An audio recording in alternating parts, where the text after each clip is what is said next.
এবার ভাঙড় তৃণমূল কংগ্রেসকে জিততে হবে। আপনাদের কথা দিতে হবে সেই একটা আসন যেন এই দক্ষিণ 24 পরগনা থেকে হয়। এবার ভাঙড় তৃণমূল কংগ্রেসকে জিততে হবে, 31 দক্ষিণ 24 পরগনা করতে হবে।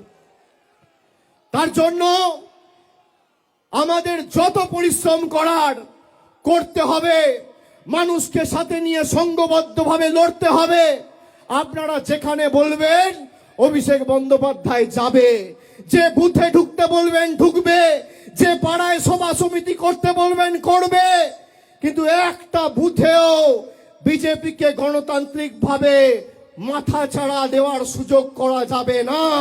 আর আজকে অভিষেক বন্দ্যোপাধ্যায় বলে ভাঙড়ে তৃণমূলকে জিততে হবে, এ প্রসঙ্গে কি বলবেন? ভাঙড়ের বিধায়ক 293টা বিধায়কের নোংরামি অন্যায়কে ফাঁস করে দিচ্ছে। একজন বিধায়ক হয়েও মানুষের কথা কিভাবে বিধানসভার মধ্যে বিধানসভার বাইরে বলা যায় সেটা দেখিয়ে দিচ্ছে। আজকে রাজ্যের মানুষ বিধায়কদের মাইনে, ফোন খরচ থেকে শুরু করে কি করা অ্যাক্টিভিটি কি হওয়া দরকার সেটাও জানতে পারছে ভাঙড়ের একমাত্র বিধায়ক সংযুক্ত মোর্চা তথা আইএসএফ এর বিধায়কের জন্য।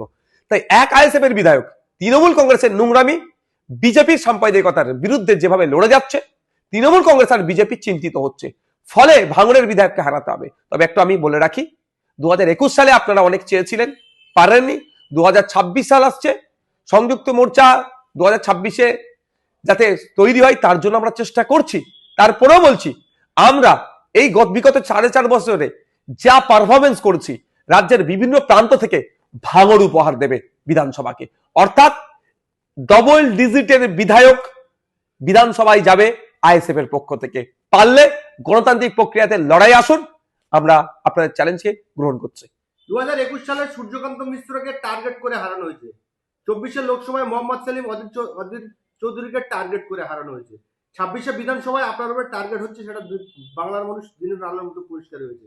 কিভাবে এই টার্গেট থেকে বাঁচবেন? দেখুন, টার্গেট ভালো পথে আছে বলে টার্গেট হচ্ছে, কোনো অস্বীকার করার কোনো জায়গা নেই। বাংলার মানুষ বুঝতে পারছে, অলিতে গলিতে চর্চা হচ্ছে। তবে একটা কথা বলবো, গণতন্ত্রের শেষ কথা মানুষই বলে। গণতন্ত্র মানুষের জন্য।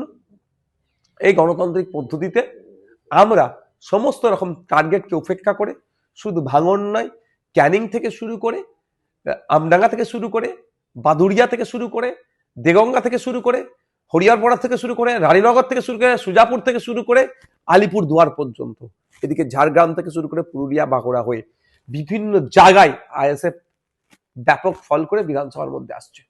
ভাঙড়ে 2021-এ ভাঙড়ে জিতেছেন আবির্ভাবে, ক্যানিং পূর্ব বিধানসভায় ভালো রেজাল্ট করেছেন, বেশ কয়েকটা হাড়োয়ায়ও ভালো রেজাল্ট করেছেন, আপনার দক্ষিণ 24 পরগনায় ভালো রেজাল্ট করেছেন। এবারে আপনাদের কি টার্গেট রয়েছে এবং বামেদের সঙ্গে আপনাদের জোটে? বামেদের সাথে আলোচনার পর্যায়ে আছে, সিট শেয়ারিং এর জায়গায় আছে, আলোচনা চলছে। দেখুন, একটা কথা বলি, আমরা চাই বিজেপি তৃণমূলকে বাংলা থেকে শূন্য করতে হবে। বিজেপি তৃণমূলকে বাংলা থেকে একেবারে শূন্য করতে গেলে যত সেকুলার ফোর্স গুলো আছে ঐক্যবদ্ধ হতে হবে, তাহলে সহজেই হারানো যাবে। সেই জন্য আমরা এগিয়ে গিয়েছি, সমস্ত রকমের ইগোকে দূরে সরিয়ে দিয়ে লেফট ফ্রন্ট কংগ্রেসকে চিঠি করেছি এবং অন্যান্য রাজনৈতিক দলের সাথে আলোচনা চলছে। আমরা চাই দ্রুততার সাথে এই জোট সম্পূর্ণ এবং বিজেপি তৃণমূলকে বাংলা থেকে পরাস্ত করি। আর 2021 সালে রেজাল্ট হয়েছিল যেটা, 2026 সালে তার থেকে ভয়ঙ্কর ভালো রেজাল্ট হবে। কারণ 2021-এ আমরা দল তৈরি করেছিলাম, অনেকে সাম্প্রদায়িক দল বলে আমাদেরকে দেখে দিয়েছিল, অনেকে অমুক দলের দালালি করছে বলে দেখে দিয়েছিল, কিন্তু 4.5 বছরে বাংলার মানুষ বুঝে গিয়েছে এটা সাম্প্রদায়িক দল না প্রকৃত অর্থে ধর্মনিরপেক্ষ দল।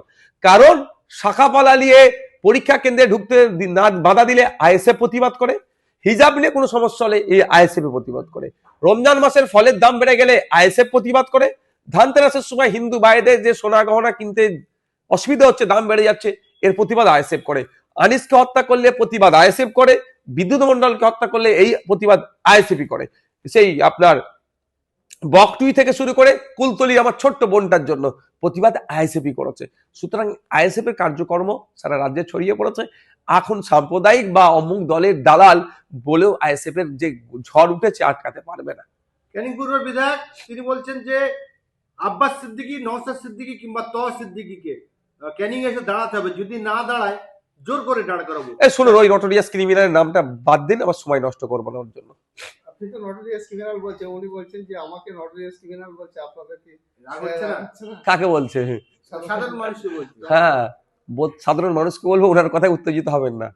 নটোরিয়াস ক্রিমিনালকে আবারও বলছি, ক্যানিং পূর্বের বিধায়ক শওকত মোল্লা সাহেব একজন নটোরিয়াস ক্রিমিনাল।